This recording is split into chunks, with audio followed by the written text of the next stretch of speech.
Now.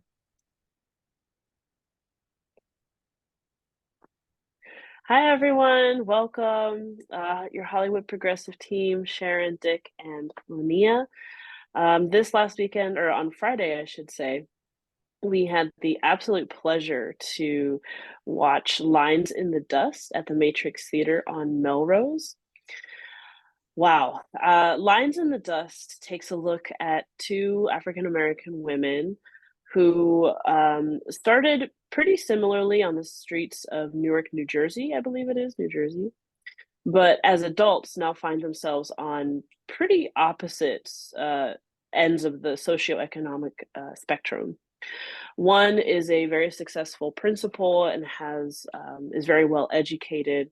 The other is struggling to make ends meet and is more than just determined to ensure that her daughter does not meet that same fate and has the opportunity to um, live a life better than hers and perhaps more like the other African American woman in this show. They are joined by a third actor who all three of them together very beautifully, emotionally, and plainly put on display the deeply, deeply racist school education systems that we have in our country and exposes them in ways that I don't even think most people will fully realize. And this play delivers it in a very emotional way. Um, we'll come back around to me. I know we all have a lot to say about this particular show, so I'll pass it off to either Sharon or my dad, whoever would like to start. Dick, you want to start? Sure. Okay. So at the break, at the intermission, I turned to both of you and said, "This is miraculous. This is one of the best plays we've seen." There was two parts to it. I mean, in one sense, it's kind of a polemic. It is an investigation of how we have failed to integrate our schools, how traditionally Black schools are overcrowded, poor teachers, poor pay, don't educate the kids, and upper class, mostly white schools train the next generation of successes. And in a way, it's a polemic, and yet the two women, they were like real people. They really wrestled with real issues together. And that was beautifully done. I said in the car afterwards that I thought the white actor, the Mike DiMaggio, was kind of over the top, that nobody would be that obtuse, that lack of self-awareness. And the two Black women in the car kind of shouted me down. Do you know what that was? Yeah. Okay. So yes, this was a great play. And let's start off by talking about the name of it, Lines in the Dust. So the Lines in the Dust refers to a section of a speech given by George Wallace in 1963. So George Wallace, who was running for governor, a long-term politician, very successful, very racist politician, but he has these famous lines where he said, "I draw the line in the dust, and I say segregation now, segregation tomorrow, and segregation forever." And I said that was in 1963. For some generations, that may seem like that was very long ago, but that was actually within my memory and within Dick's memory.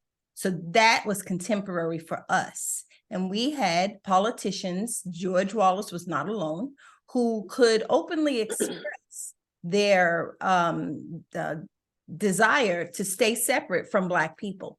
And so he was reacting, George Wallace was reacting to the 1954 Supreme Court Brown versus Board of Education decision that found that segregated schools were unconstitutional, that there was no such thing as separate but equal. And separate but equal was the policy that we had followed from after slavery during the Reconstruction period. Right after that, we had separate but equal, and really the institution of Jim Crow laws that pretty much controlled the lives of all Black people in the United States.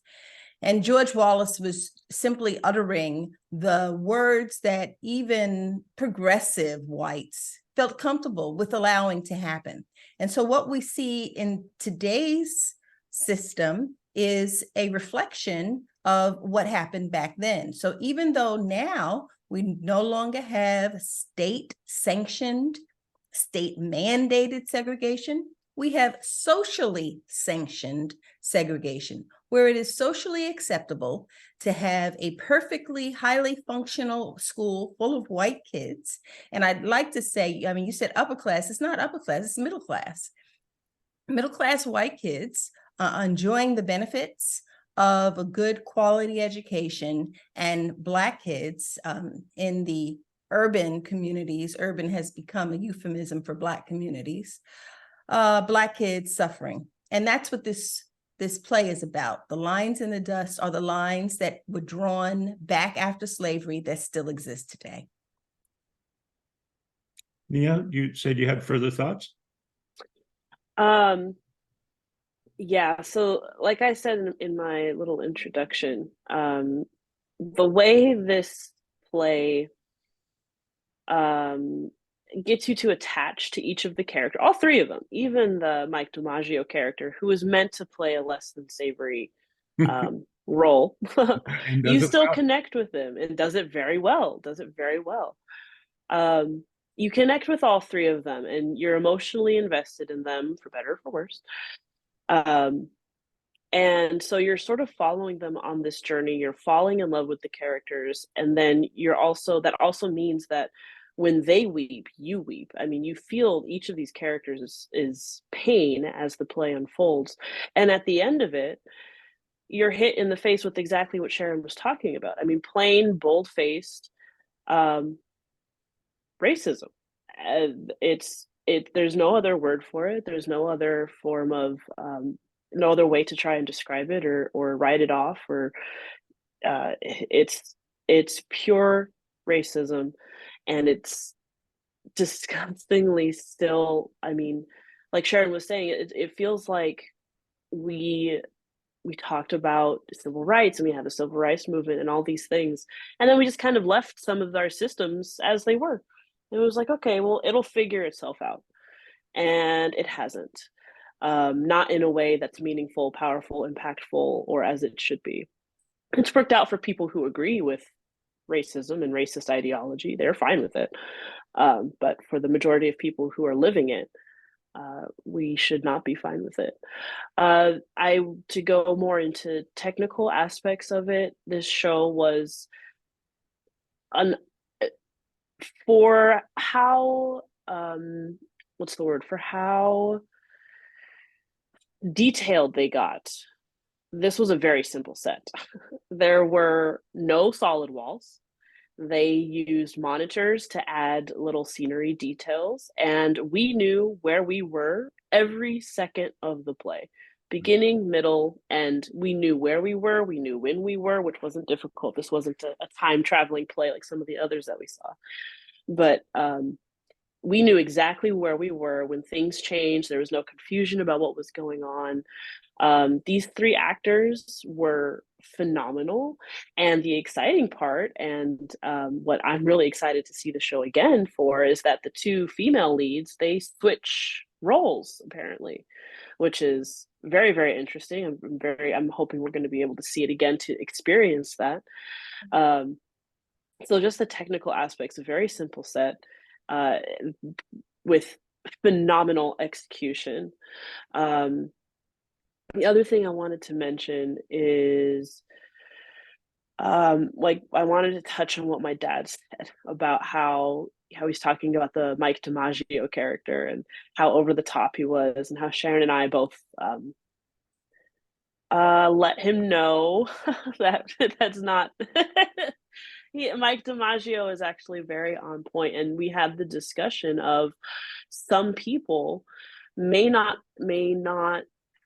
So the way Mike DiMaggio's character was written is how many people of color, of any color, experience many Caucasian people and white people, and it's something that I don't think a lot of white people, particularly men, really realize. And so this is a very palatable way to have that relation and to have that experience. And yeah, just I as much as I hated his character for who he was, I really enjoyed Mike DiMaggio's character because he was, you know, there's all these big themes going on, and then you have just this golden nugget of Mike DiMaggio's character that you can point to and say, you know, that's what we're talking about. This is what we're talking about. The reason why you hate Mike DiMaggio's character, that's what we have to deal with.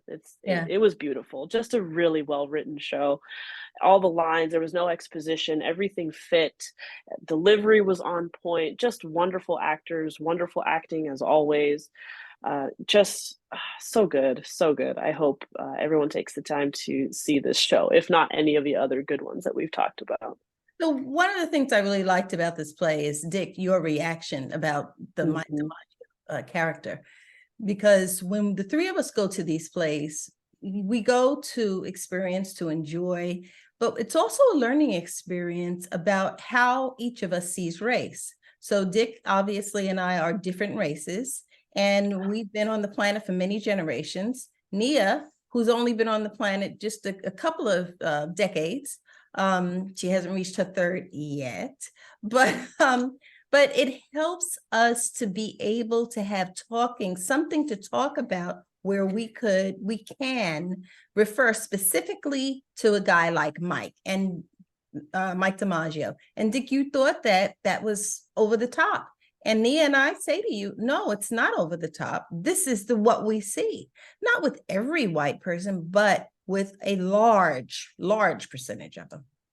So, you know, since we've done this run starting in the spring, we've gone to, I don't know, a dozen theaters. And it's been remarkable how good the acting has been throughout. In this case, now I don't know anything about the two Black women who play the principal and the other mother, but it seems like it came out of their souls. It seems like they kind of lived that. And we know that this story, even though the play I think is 10 or 15 years old, it's ripped from the headlines. Of today. Judges are putting mothers in jail, in prison, for sneaking their children into the next school district. That was a thing down at your high school, Nia, where the kids we all know the other side of the track, they were trying to slip them in there. And what a horrible crime. I mean, throw them in jail for trying to get a good education for their kids. Good education. So it's very realistic. Yeah. So anyway, we highly recommend that you see this play, Line in the Sand. Line in the Dust. Line in the Dust. Line in the Dust. I apologize. Dick, you want to talk about where it is playing? Yes, it's playing at the Matrix Theater on Melrose Avenue, right? And it plays, let me see, let me cheat and see, it plays through December 10th. And we're told that they will not extend it probably because people have other roles to go to, but it's highly recommended. As Nia said, we do think we're going to try to go back and see when the two actresses switch roles and see how that works out. They both seem to just inhabit the characters they have. We'll see how they inhabit the other character. Yeah, great. So okay. Thanks, everybody.